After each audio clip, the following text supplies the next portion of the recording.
हमारी परेशानी चाहे कितनी भी हो, उसको हम कभी 100 नहीं कह सकते।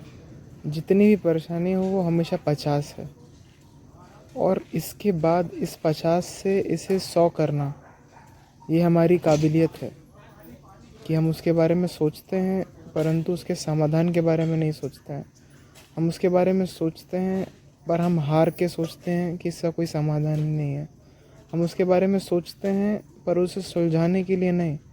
वह क्यों हुआ, कैसे हुआ, नहीं होना चाहिए था, अब क्या करें, नहीं सोचते हम यह सोचते हैं कि काश नहीं होता। रेजिस्टेंस परेशानी को 50 से 75 और 75 से 100 बनाता है। हमें हमारे जीवन में देखना है कि जैसे हम बैठे हैं और हम पढ़ाई कर रहे हैं, और बाजू में कोई गाना बजाना चालू कर दे,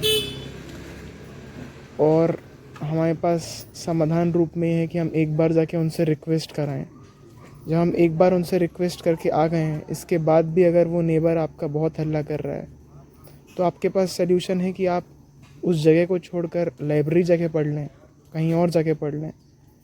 इसके सिवा भी आप उस सेम म्यूज़िक को बैकग्राउंड म्यूज़िक मान सकते हैं अपनी पढ़ाई के लिए, और अगर बहुत ही लाउड है तो आप ब्लूटूथ हेडफोन्स लगा सकते हैं और इंस्ट्रूमेंटल म्यूज़िक सुनते हुए अपनी पढ़ाई को कर सकते हैं। हर चीज़ के पीछे कोई ना कोई समाधान होता है, या फिर स्वीकारना ही एक समाधान हो जाता है। हम बैठ जाते हैं, रूमिनेट करने लगते हैं, थक जाते हैं, हार जाते हैं, मन में सोचते हैं, गोल गोल सोचते हैं, लिख के नहीं सोचते, बोल कर नहीं सोचते हैं, हार के सोचते हैं।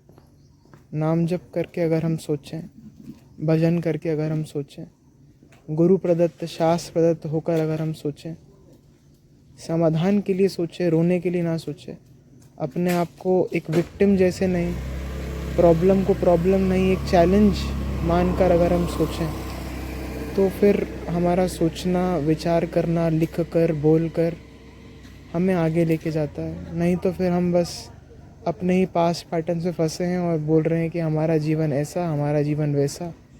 करना क्या है, बस यही विचार करने योग्य है।